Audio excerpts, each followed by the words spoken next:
welcome to the first episode of Side of the Desk.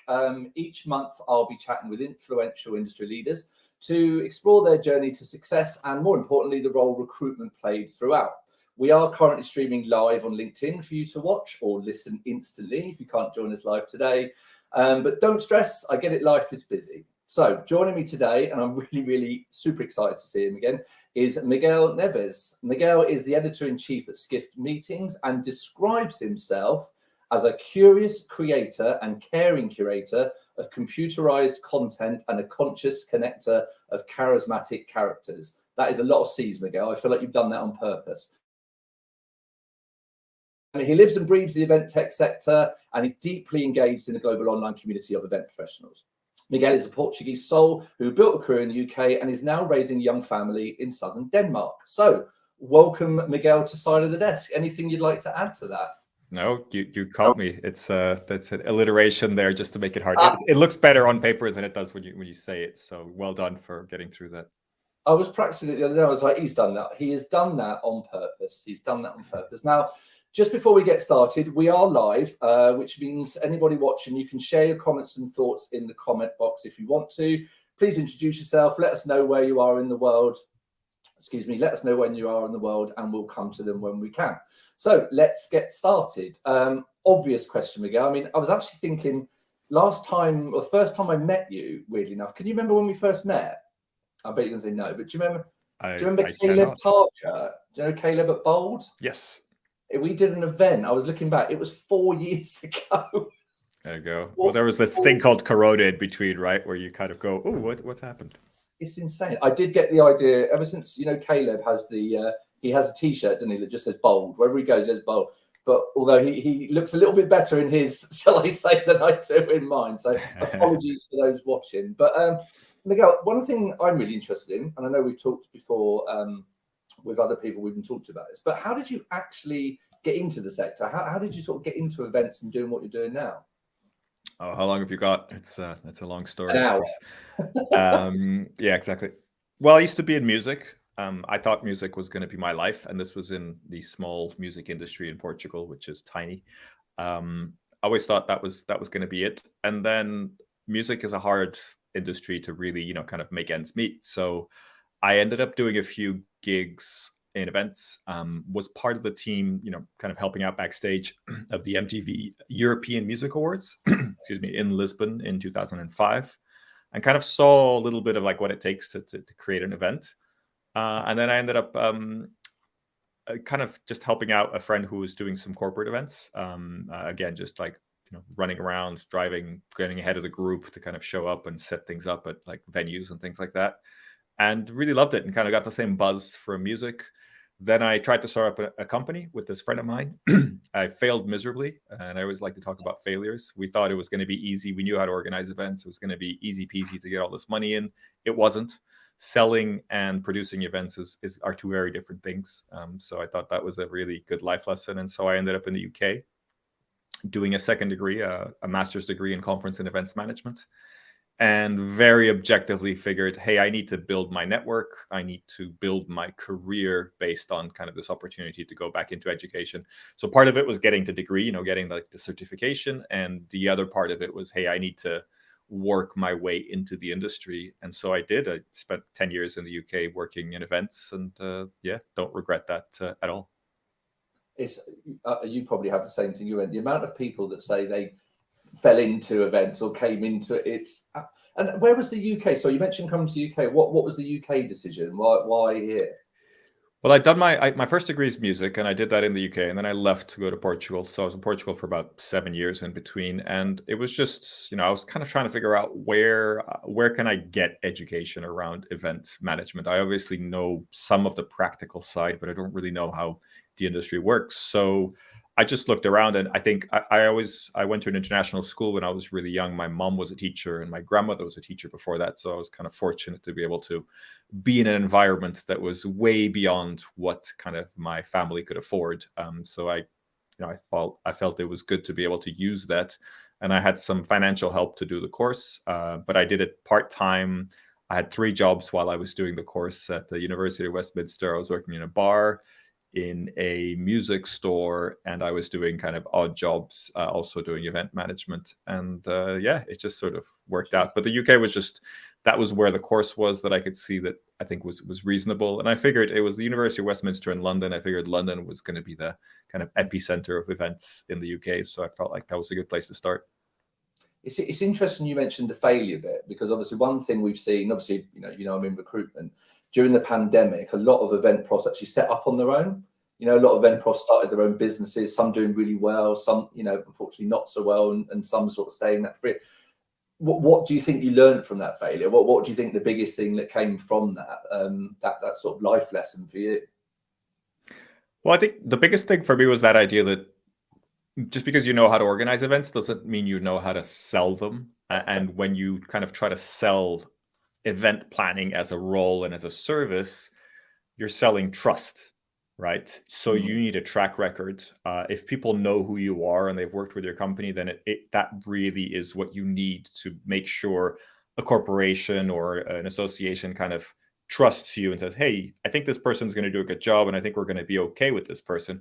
And that takes years to develop, and it's not something that you can instantly kind of access. And I think that's something I have done a few events and a few things for sort of younger people coming into the industry. And I don't think it's something you really understand until you sort of go through it, right? You can say, hey, I have the skills. I've done all these events. I can do this. Yeah, but it takes more than just you saying it. You have to have other people kind of jump in and kind of corroborate that in some way and sort of make sure that your brand kind of makes sense. And then it works. And, I see amazing people be, one-person companies or set up on their own and do really well. And I'm really happy for them. But I don't think it works every time. And I think you need to kind of just get credit. You need to kind of get people around you to say, hey, they know what they're doing. They're good at this. Do you know that I've never thought of it like that? Because as you know, at the moment, there's quite a disconnect. Employers looking at, I want X amount of years experience, and a lot of new people in the industry or sort of junior mid-level saying, well, hang on, we're here, we want to work here, don't discount us. I never thought of it as a trust thing, actually. It's not just about what you've done, it's, I need to know you can do it. So I think with that, how do you think people can get that trust if they haven't got, 5 years experience, 3 years experience of delivering it? How can they break through that barrier, I suppose? I think for me, a lot of that comes through volunteering, through being, I've been a big MPI member since I joined the university. So all my career has been through kind of MPI, and I was chapter president in the UK. And I think it's easy for event professionals and everybody to sort of question the value of being a member of an association. But I think there's a huge amount of value in kind of earning that trust through doing things with the association. And it doesn't have to be MPI. It can be a local thing. It can be many other different organizations. But that idea that you can kind of earn trust from other people by showing up, by volunteering, by getting involved, by just kind of being part of something else. So it's not just doing something for your paycheck, but actually just doing something because it's going to be good for the industry or something like that. I think that goes a long way. So I totally understand why companies say, hey, I need 5 years minimum, that kind of thing on job descriptions. And I think that's sort of the default thing that I would probably do anyway. But I think it would be important for candidates to not immediately kind of say, oh, I only have 2 years, I don't really qualify. But if you have 2 years, but actually you've been also volunteering with MPI or something else for those same 2 years, and within those 2 years you were part of the team that did this, and you put a bid together for a conference, or you did whatever. It's not the same as 5 years on exactly the same role that people are looking for, but I think it would go a long way to say, hey, don't discredit me. I've been really busy during these 2 years of experience, and I've done this other stuff that's not part of my normal role. So, it's not perfect, because I think a lot of companies would sort of say like, okay, it doesn't have 5 years, exclude. But, you tell me, maybe it's your role to kind of go in there and say, I know this person doesn't have 5 years, but hey, look at their experience that they've done here. This is pretty cool. You should consider them. It's a really good, and I talk a lot about, instead of it being years of experience, like what they've done. And I think I always use I had a client looking for a CSD, client services director, and they were like, we want 10 years experience. And the person I put forward had actually only been in the industry 4 years, but she'd done more in 4 years than most of us have done in the 15, 20 we'd been in there. So yeah, I think it is a mindset change. I think you're absolutely right. I mean, and that same person could have really relevant experience in another industry that may not be sort of, exactly ticking that box, but you're saying, hey, they've done account management of some, degree over here as well. And it very, very compatible kind of industry. So there's so many like ways to kind of try to push that around. It always confuses me in an industry that like constantly talks about face-to-face interaction, getting to people are our best asset. Look, people read a CV and make a decision. Obviously, you can read a CV and it's obvious they're not in the. But if someone's got 3 years working, like you say, association volunteer, why not just speak to them? Why not just find out? Because we're not. Well, you guys, you're not professional CV writers, and the people reading it aren't professional interviewers. So it always really confuses me that people don't just, have a chat and say, what did you do there? Yeah, it's a tough one. I mean, I like to think of it as risk and reward, right? And this applies to pretty much anything. What's the risk in interviewing or even hiring this person? And I think the minimum experience requirement is sort of trying to mitigate that risk. It's like if they have 5 years, then I've checked that box. I've gotten through that risk element. And then the reward is like, if this person is super creative and I find them really exciting and there's something about like it's really well designed, the CV is a little different or whatever, then that's kind of exciting. But you're probably not going to consider them unless they've ticked a few boxes and mitigated the risk. Like the really oddball kind of candidate is going to be like, that's going to be really tough to get an interview because they're just so strange. Maybe they would be great at the job, but the risk is too high, right? So there's probably like a balance somewhere. Like if you can at least mitigate the risk to some extent, maybe you don't have the 5 years, but you've got enough in there where people go like, they might be okay. Ooh, this is really interesting. They have some really interesting photography experience or this. It's like, oh, let's bring them in. So probably somewhere in that balance, you get some good opportunities. And when was this? And how long have you been in the sector now then? So I've been the overall. So this was 2007. I would say I sort of really started end of 2007. So yeah, it's been about 15 years. What keeps you in it then? What is it that obviously working for Skift now? We should probably put a thing up for Skift because I actually didn't know about Skift until probably the last 3 years, and then suddenly it was like, holy cow, they're massive. They do all this stuff.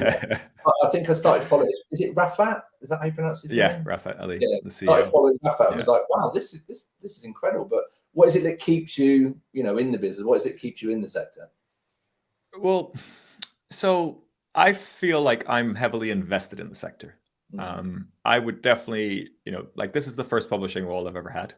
I've never really written or I've never seen like writing as the main kind of thing that I do. And now it is, or editing and that kind of thing. But I'm heavily invested in the sector. So when I got this job, I had my own company for a while. I was doing marketing for a number of kind of DMCs and people in the industry. And I was doing fine. I didn't want a new job. And Skift approached me, and Julius, who you're going to have on the show as well, he's the founder of EventMB. That was acquired by Skift, and now it's called Skift Meetings. They approached me and said, this is the best job in the industry or the most important job in the industry, something like that. I think Rafat really sold it there and kind of convinced me that I would have a voice, that it's, I have this independent voice that's important for the role, and I could really tell the stories that are worth telling. And I thought that was actually a pretty good pitch, and so I went for it. But I just feel like I'm heavily invested in the industry, and I don't know, maybe one day I'll take a big sales job or something like that. But because of my involvement as a speaker, as someone who goes to events, networker, just being online, a lot on LinkedIn, I just feel like I understand the industry. So I don't feel like I'm the best marketer, the best writer, the best salesperson, whatever it is. I'm not, like superstar in a specific area, but I've invested 15 years in the industry. I've tried to understand it as much as I can and understand the way the money flows, the way the jobs flow, everything like that. So, and I feel as in doing that, I've kind of, hopefully, knock on wood, future-proofed myself in the way that if I want to go for another job or anything like that, then I can figure out different areas or different parts of the industry that might be attractive to me. So I don't see myself as someone who sort of changes industry but keeps a marketing role, let's say, or client role or something like that. I see somebody who is invested in this industry, and unless all the doors shut, I'll be around in this industry, and I've kind of invested in my own kind of understanding of it as much as I can to kind of be there. I love that phrase. I only learned that phrase, Gabby at Diversity Alliance. I learned that doing some EDI stuff about showing up. And I think that's really important, isn't it? It's not just about visibility's sake, but it's being that person, like I mentioned, Rafa, going to that sort of source. And really interesting, you mentioned something there. You said, I'm not from a publishing background at all. So if we took you applying for that job with a CV coming across the desk, they could have looked at that and thought, I wouldn't. Yeah, if they went for the standard, who should be the editor-in-chief of this publication, I would have never got that opportunity.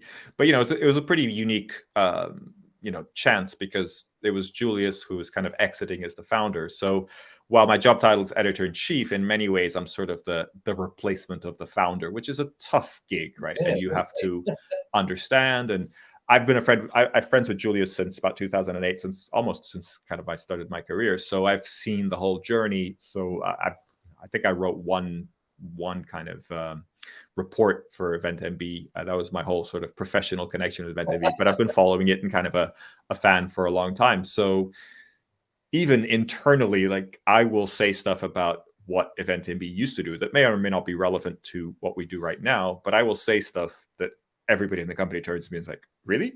That's what they used to do. And so I have that sort of like institutional knowledge, even though I don't know it from the inside. From the outside, this is what I could see. But that's that trust thing as well, going back to that trust. If it comes from people like you, it's done from a trust thing, rather than you're not doing it for your own personal gain, if that makes sense. Yeah. So and I think that's important. Yeah. So if we're thinking about, obviously, the recruitment side of thing, which is, where does recruitment come into your role? What does recruitment mean to you? I've never, I wouldn't say I'm an expert at all. I have done a lot of kind of, when I was working with MPI and with IMEX, or volunteering with MPI and IMEX, I did a lot of things around future leaders and this kind of like young people in the industry. So I kind of understand recruitment, or that career kind of progression, a little bit more from that end. But, recruitment ultimately is sort of this, from a practical perspective where I am right now, it's like, okay, we have this many reports we're going to do. We have this work that we're planning for next year. Do we need some new heads? Do we need some new people to take this on? Or if anybody leaves, or if there's any movements, we need to go and find somebody to replace that role. And it's not an easy thing to do. I think a little bit like events are not, events just pop up, or you kind of plan them and then you do them and then kind of get over it in most situations, right? I think recruitment is not necessarily an ongoing thing for me. We have an HR team with 2 people. So for them, it's much more kind of common. But, when I joined Skift, I think we were about 45, some of that. So we have grown quite a lot in the last few years. And the company was, before the pandemic, at about 60 people. And then it, unfortunately had to let a few people go. And now we're at 70. So we're kind of, we've eclipsed that sort of size, which is really good to see. The travel industry really didn't spend much money during the 2 years of the pandemic. So it was, it wasn't great for Skift, but EventMB and what is now Skift Meetings did quite well with the technology sector. So it's kind of ebbed and flowed. But so when I started, there wasn't really much of an HR team. There was one sort of person half-time. So it was actually kind of hard, because everybody used to have to do their own job descriptions. And I have to admit, it's not a kind of thing I look forward to. It's like, oh, great, either somebody's left, or we need to fill this role, and now I have to come up with a job description. And the default is always like, can we just copy this one over here, or something we've already done? And it's hard in a sense, because I think job descriptions, you're expected to sort of plan out what X person's role is going to be. And I feel like you can only do that to some extent, because I feel like if you hire the right person, you figure out what their qualities are, and maybe tasks get swapped around and get changed around depending on, how the company moves. And in media, you have to move pretty fast, right? It's like, hey, this type of thing isn't working. We need to shift over here. And you need to have people that are willing to kind of come along on the journey and kind of go like, hey, I know I was hired to do this, but let's go and do this over there. We hired a writer. Unfortunately, she's left the company now, but we hired a writer kind of pretty close to when I started. And her initial role was very much to be on the branded content side. And she very quickly shifted over to doing the editorial side, just because that's what we needed and kind of the push. So yeah, I don't know if I answered your question, but for me, recruitment is a bit of a dark art, or not something I necessarily kind of love to do. Also because I feel a lot of responsibility, when you're kind of rejecting people or selecting someone, and you're selecting someone based on a hypothetical job description that is sort of like, that's what we're planning for next year, but we don't know if that's really going to work out. It always feels really tough to kind of say, I really like you, but I don't think you're right for this thing that we're planning. And I honestly just say to people, like, if this changes, we might, there might be another opportunity. But of course, people move on as well. So you can't expect people to sort of wait around until the right opportunity, which has happened a lot at Skift, actually. We've worked with a lot of freelancers that end up kind of getting hired, or people that sort of something doesn't work out, but then years later, they sort of come back and are part of the team. So I think that's a good sign. I think that's the thing with job descriptions, though, is job description, there should really be two things. A job description in its right mind should be a bit boring, because it's the nuts and bolts. It's that's the job. You can't hide. That's the job. When I'm talking to clients, and we talk about role profile, which is what you're mentioning there.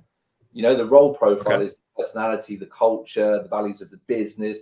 And I think when you've got those two documents, then you're saying to someone, this is what we're paying you to do. And we have to be honest, because nobody wants to work, Miguel. We don't really, otherwise we do it for free. We don't really want to work. But that's what a job description is. And they can be, dusted out if you want to. I think that role profile thing is really important, because like you say, EventMB coming into Skift with everything that's gone on, it's going to be fluid. And like you mentioned earlier as well, that's showing up, your own experience of recruitment, someone coming to you, is because you're visible and trust and all the things you've talked about. I mean, apart from the obvious one you've told us, what other experiences have you had of recruitment? Like, have you worked with agencies before? Have you been recruited? Like, what's recruitment been like for you personally? No, I think I risk being booted off the show for being the least applicable guest, but I've never had a sort of competitive interview for any of my kind of main job roles. I've always been headhunted just internally. And I guess it is that visibility that helps, right? My first serious kind of job in events, I volunteered for an MPI event and met someone who was also volunteering. And they just enjoyed, I guess, my attitude or my kind of volunteering kind of availability, and invited me to do an internship. This was a meeting planning company based in Los Angeles in California. And I ended up staying with them for 3 years, kind of evolving into a regular job. Then I got recruited by Dale at IMEX, who I met at an event, and I told her about my kind of ambitions, and she thought that was, I must have said something interesting, and she said, hey, we might have a job for you here at IMEX. Would you consider it? And I came down and interviewed, and I don't believe they interviewed anyone else. And that was the job, doing the Future Leaders Forum, so kind of this event for students. That was really cool. We ended up doing sort of like 12 to 15 events a year all around the world at different events, different kind of conferences for event planners, that then had a sort of smaller student event attached to it. And that's something that IMEX continues to do today. I then quit IMEX and kind of just decided to go off on my own. I bought a camper van, went traveling around Europe, and then went, we did that for 6 months, then ran out of money and said, hey, we're going to have to settle down somewhere. But all in the back of my thinking there was, remote work, and I'd be able to do sort of marketing things remotely. This is a couple of years before the pandemic, so it wasn't, caused by that. And what was kind of interesting was I ended up being on the international board of MPI for 4 years.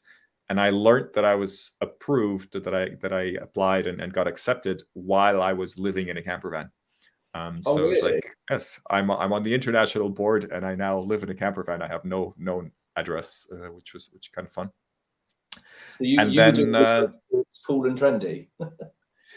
Yeah, well, I'm really bad at manual kind of mechanical work or anything like that. So I wouldn't say that I built this camper van from scratch or anything. We just bought something that worked, and we went off, and we had a great time. And eventually settled down in Denmark doing this kind of remote marketing work, that a lot of fun. Really, did some association work, did some DMC work, a lot of different stuff. And then there's this job. So I think the last time I did it, I mean, I interviewed for IMEX and I interviewed for EventMB at the time, but it was kind of like them checking if I was the real deal, not like we're going to interview 20 people and figure out, who's interesting. I think the last time I did a job interview was for a venue in London, and this was early on when I was a student. And I did this job interview, and I think there was 2 jobs going, and I was interviewing for sort of the assistant kind of catering role, like basically serving people. And there was a job for a salesperson, and I came in, and they got kind of confused. So it sounded like they were really interested in me doing this sales job, and I was like, no, actually, I just want to do this other job. And so I ended up not getting the job because they thought I was interviewing for the sales role. I wasn't quite qualified, when I was actually just doing this kind of like just wanted this simple role. So yeah, that was one of those memories. You mentioned something there about recruit. I am a huge advocate of people not picking up the phone to external recruiters. I genuinely do not think that should be the first point of call. I'm a great fan of, first of all, looking internally. If you've got people in the business that can do the job, because it will save you money and, it'll be a bit harder. And as an industry, we tend to like this new and shiny, don't we? We tend to be like, let's get someone new rather than train the people we've got. But the other is how you got yours, that referral thing. That I think the thing, I do senior roles, and that one of the issues we have with referrals is, it ends up being, someone I worked with, and then they don't do due diligence, the bit you said about interviewing. So you end up with people in the job who you're like, oh, you're not at all what I was told you were. That sounds like the old boys club, right? The old boys say, hey, this is someone I know and trust. We should hire them, kind of thing. Yeah, they're my friend. Yeah, no, I think that. And that's that. And I honestly, I hate the phrase, that personal brand. I can't stand that phrase. But that's sort of a part of you being consistent online. You are seen as that person. That will get people to come to you and speak to you. But if you don't have any of that meat on the bones, you're just good at social media. That, and I think that's what people are seeing now. Is influencers. I mean, I spent a lot of time speaking about that and consulting on that kind of thing, and I'm with you. I don't like phrases personal brand or your network is your net worth and those kind of like cliches. I'm like, yeah, whatever. I also don't like the idea when people pay like way too much attention to how many people saw their post on LinkedIn, or kind of like try to like cheat the system and figure out, hey, if I make everything that I write as one line, then people are going to read it and scroll slowly. And then LinkedIn is going to count that as dwell time on my post. And then that's going to give me some extra kind of boost. And it's like, I'm making notes now here. I'm making notes. My advice is like, just write something interesting. Just write something you care about. And that's it. But I used to speak on this and kind of something that I really believe in. And I'm sort of adapting how I do things because of also my role at Skift meetings. But when I was, when I had my own company and I was really working in marketing, my core recipe, as I would call it, is I would make a short video of myself wherever I was, if I was speaking or if I was consulting, or if I was traveling for business. I would always make a short video. I wouldn't say anything intelligent. I would just say, hey, I'm here in London today. I'm participating in this event. Looking forward to seeing these people and doing this. Hope everybody's well. Take care. And that worked really well. I was clever about it. Like if I was doing a video in London, I would probably film it in front of Tower Bridge or something because it's immediately identifiable. Like, hey, Miguel's on the road. Cool. So I think a lot of people wouldn't actually hear the video or see anything. They would just sort of see this kind of like video, the thumbnail, and sort of move on. But it worked really well for me because I would go to shows like IMEX and I would just, do that quick handshake in the aisles. And people say, oh, you must be doing really well. You're really successful. I see you traveling all around the world and doing all these things. And, I was doing pretty well. I wouldn't say I was like, knocking it out of the park or anything. But it was just a nice way for me to, from a very personal, it's just me, not studio, nothing fancy. I'm not showing bling or in private jets or anything like that. I'm just saying, hey, I'm here. I'm really happy to be doing this. And I would sort of, make sure that, tag the events or the people and sort of say, hey, this is who I'm meeting, or this is what I'm doing. Hope everybody's doing well. And, it's a really simple sort of recipe, and it was easy for me to pick up a phone and do that quickly, and I didn't overthink it. But I think the sort of message that video creates is, hey, Miguel's out there. He's doing things. He's speaking at this event and he's successful. And I didn't have to say any of that. It was just sort of implied by the fact that I was here, and I was kind of yeah, I guess there's not that many people doing videos on LinkedIn, so it helps that sort of that shows up on the feed. And I felt like people sometimes were complaining, like, you're always on my LinkedIn feed. I'm like, I do one of these videos like when I travel, so it's maybe once a month or something like that. So it wasn't that often, but it was enough that people would sort of recognize me. So just to say, I've thought about this a lot, and I think that this whole personal branding is super important, but it's important that you find the recipe that works for you. Like, it's important if you like writing, then maybe just writing a short thought on LinkedIn or whatever social media that you really enjoy is probably better than you being on video if you don't like being on video, right? I think video is super powerful, but if you're not comfortable, then don't do it. Like, find the personal brand, find a way of reflecting your personal brand on social media, not just sort of like, oh, I have to be on TikTok because like that's what all the social media influencers say I have to do now, and I have to do some silly dances. Like, if you like that, then do it. But like, if you're going to feel stupid doing it, then I don't think so. Anyway, I'll get off my high horse now. No, I mean, I obviously you mentioned my son. I've got a 7 and a 3-year-old. My 7-year-old watches this dad and a son unpack toys and play with toys. And this guy's got like 100 million followers, and and you think, what is happening? Like, is that a job now? Is that actually a job? And apparently, I sound like I'm 46, but I feel like I'm about 90. But it's like, you're not opening up a YouTube influencer recruitment agency. I think that there might be something in that. I honestly, I was talking to Faye Sharp the other day about some Fast Forward 15 stuff, and she was showing me one of her son's friends he's on TikTok, and he's got like 3 million followers. I was like, but what does he do? We were like, I don't know what he does, but he's 3 million followers and 250,000 people like his video. And I'm like, I don't, but like you say, find your audience, show up, be consistent, and it will. Absolutely. A lot of things you talked about, very nice. I like a lot of your job stories. What about, I love asking people this, what's the worst job in the industry? What's the worst job you've ever done? And obviously be careful when you don't see the company. No, I don't know. I think not really had that many different jobs, but definitely silver service waitering, if you consider that being part of it. That's probably one of the worst jobs. When I was studying for my first degree, I did silver service waitering at Old Trafford in Manchester. And I think the first day I worked, I managed to drop food on every single person of my first like 8-person round. So I don't think waitering was sort of something that I was cut out to do. I got the hang of it eventually. I think everybody does, but wasn't the most exciting job. I remember we used to serve this food that wasn't great. I mean, this is like the late 90s, so like stadium food in the late 90s wasn't fantastic, but it was the higher end food that was available at Old Trafford at that time. And we used to serve that food and sort of have it in front of us. And then at halftime, or kind of during the game at some point, they would come and give us this sort of leftover pies that didn't sell from the pie shops. And that was actually what the sort of staff would get. And you're sort of like serving this nice food, and then you have this like very overheated kind of nasty pie that would sort of be given to you. And so it wasn't great.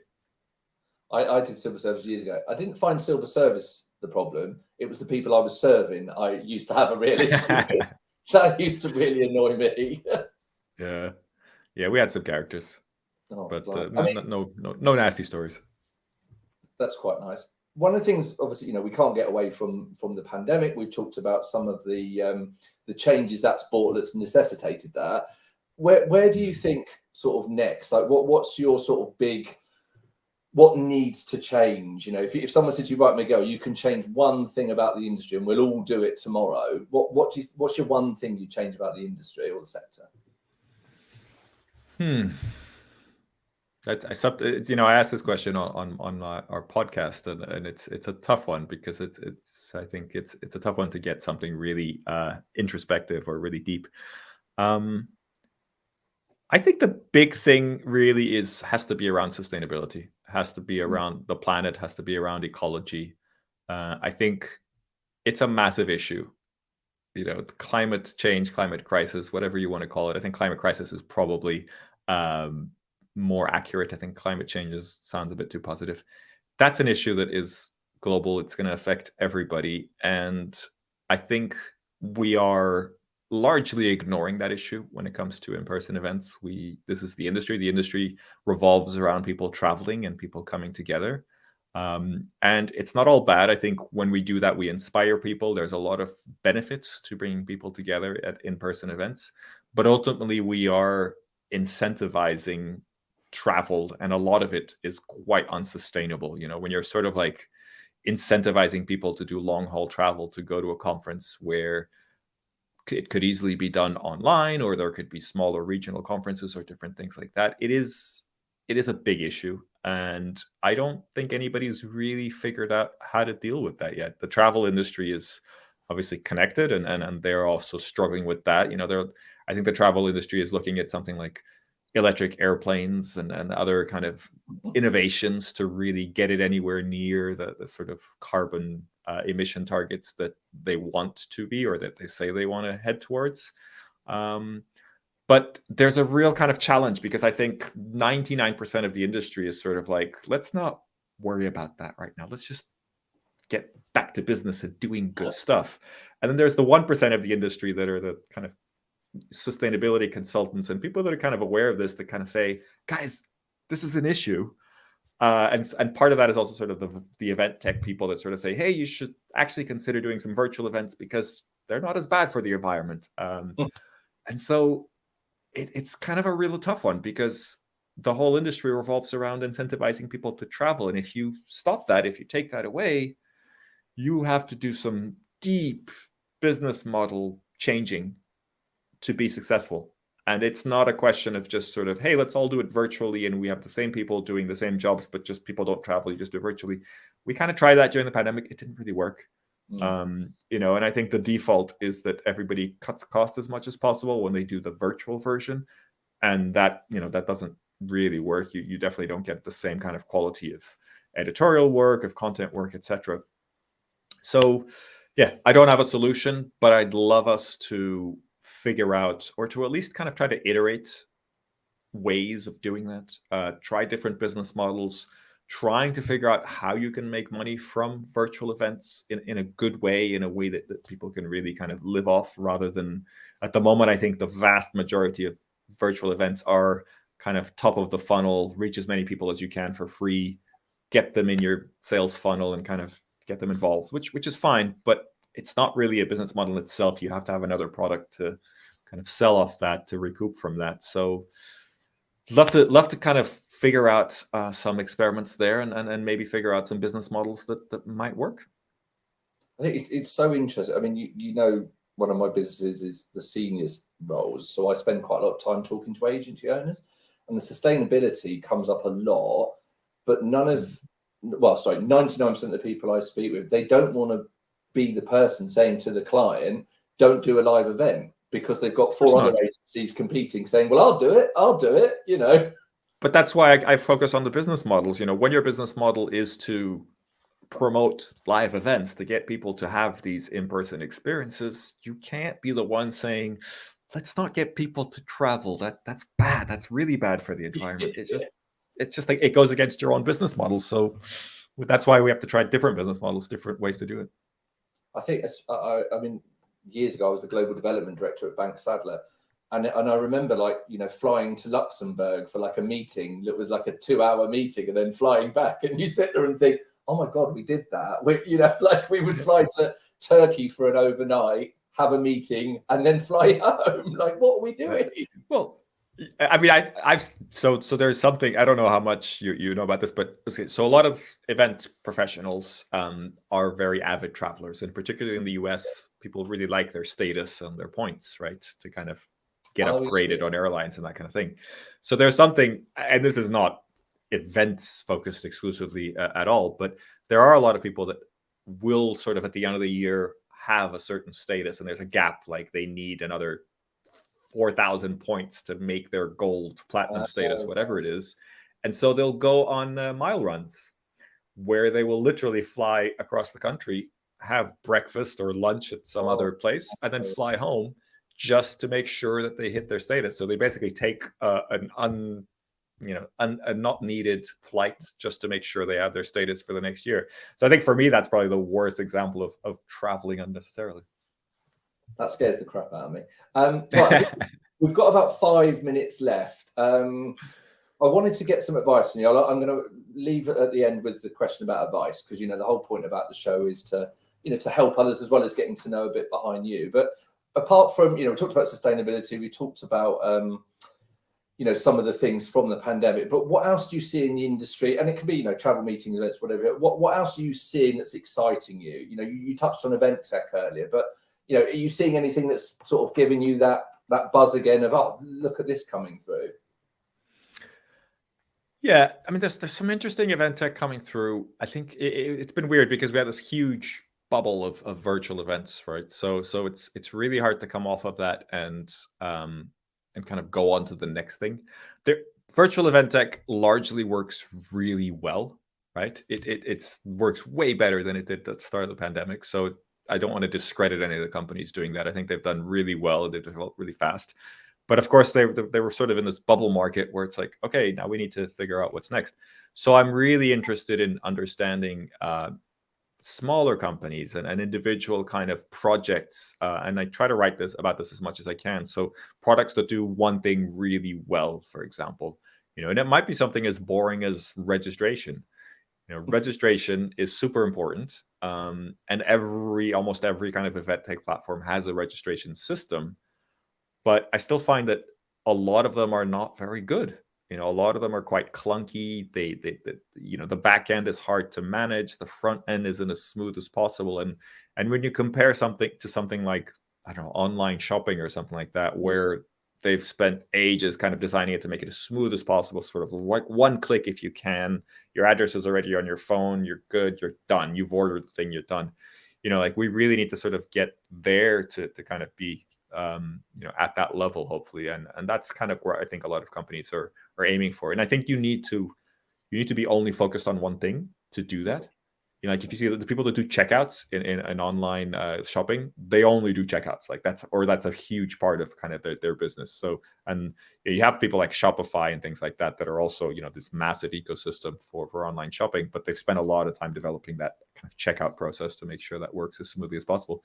So things like that, I think I'm excited about companies doing individual projects or very focused projects. But I would say I'm also excited about event design and new things like unconferences and experimenting with doing events in kind of unorthodox ways, because I think we need to stand out in many ways. And I think doing the same types of events that we've done in the past, competing for the keynote that is the most, you know, mediatic or whatever, only gets you so far. And I think I'm really interested in small, high-priced events that do things differently. And you know, I've seen events, for example, that do, you know, $5,000-$10,000 a ticket. You're going for 3-4 days to sort of a resort or kind of an exclusive place, and you're kind of talking to each other, and you're getting inspiration. You're kind of getting, you know, people that are very smart at what they do to actually, you know, talk to you at a kind of group level rather than, you know, from a big stage. And I think things like that, I think, are really exciting for me because they kind of question that business model and they say, hey, there's other ways of doing this. And I think when you do price something so high, it's tough because I think most of us are sort of used to, hey, the registration should be like, I don't know, £200 or £500 or whatever. That sounds crazy. But when you price something that high, you're kind of excluding a lot of people, but that's kind of intentional because you only keep the people that really are serious about being there and really want to learn and really want to connect in a certain way or really kind of interested in a certain topic. And then, of course, you know, you have to provide that level of value. So how do you do that? And a lot of times it's that personal access. And so I think there's really interesting things to explore there that come away from the typical keynote, break, dinner thing kind of lineup that we sort of see at most conferences, where you go like, hey, let's actually do something a little bit different and kind of push in a different direction. Fantastic. You said we wouldn't get to 3 questions, and I don't think we have. We are at the end. What I'd like to do though is if you could, is to leave the audience, if people are looking to get into the sector. I think one of the things I talk about is quite a lot. The pandemic shone a light on the industry that I think people didn't know it was this possible career. So there are people looking at us as a sector of choice. What would be your key advice to those people looking to get into the industry? What would your final takeaway with that be? I think my key advice would be to ask a lot of questions that kind of get to understand what people mean by different roles and different activities in the sector. I think I could be wrong about this, but my impression is that a lot of people outside the sector don't see it as a particularly interesting sector. Event planner, event manager, account manager, whatever it is that you call like these job roles, they're not sexy in the same way that maybe producer of a TV show would be or something like that.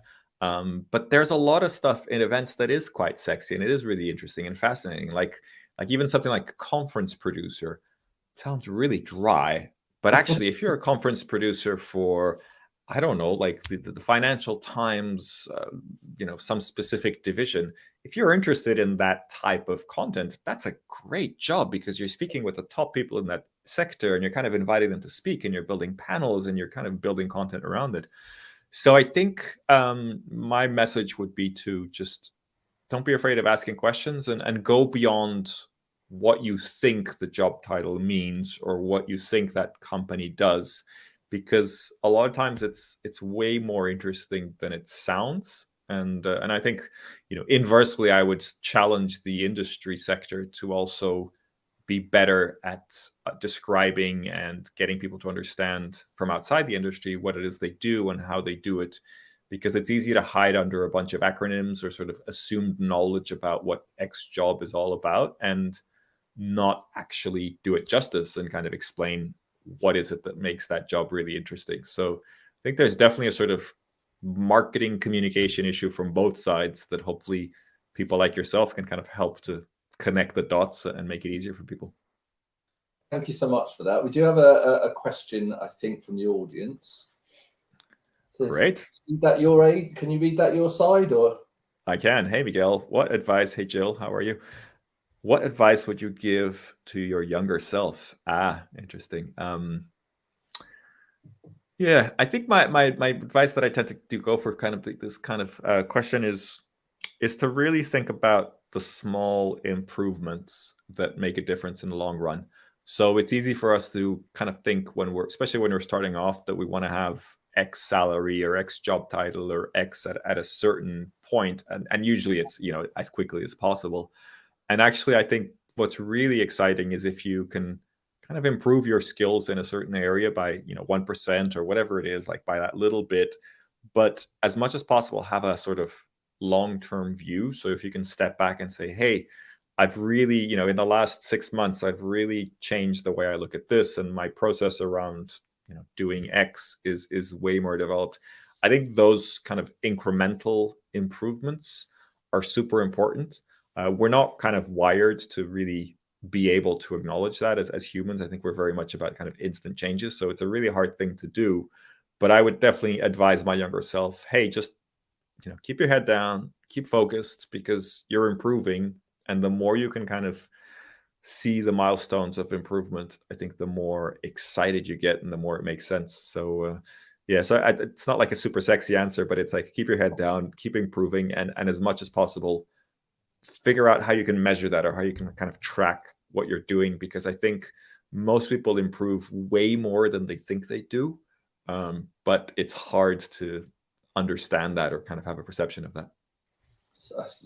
That's actually quite sexy, using your word. That's really thank you for that. And look, Miguel, thank you so much. Thanks so much for doing this. On a personal note, I feel, you've shared some really great insight, actually, is more for me. I'm sure everyone listening or watching would have got a much better, deeper understanding of who you are. And obviously, go follow Miguel on LinkedIn, on Twitter, follow Skift. It might be worth following Rafa. One day, I might do an event for you somewhere. You never know. But do go and follow him. I love the stuff you put out there. And also, it's really important that we do inspire others as well. Either the next people coming into the industry or those, that are here that maybe need a bit of support. So thank you so much for that. Welcome. Hopefully this helps somebody out there that's looking to join the industry. So it's a good industry, trust me. It's a lot of fun. It's a lot of work, but it's a lot of fun. So do consider it. It is one person is all. So for everyone else, as a reminder, we're currently streaming live on LinkedIn, so you can watch this basically for eternity, which scares the crap out of me a little bit. You can stay updated for the next episode. Just visit my LinkedIn profile, turn on notifications. You'll be reminded, or head to Side of the Desk and just put your details in, and we'll send you the episodes as we're done, or obviously to stay in the know about event recruitment. Thanks to our audience for joining us live. Before we go, Miguel, anything from you to finish up with? Oh, would love you to join us on Skift Meetings, just skiftmeetings.com. We do a daily newsletter, a weekly newsletter. We do free reports and virtual events. So if you're interested in the industry, consider signing up, and hopefully you'll enjoy the content and we can connect in that way. Perfect. Thanks ever so much, Miguel. That's a wrap for episode 1. You'll hear me talk about there's enough BS in the world already. Don't make recruitment harder, and don't put it on the side of the desk. Thanks very much.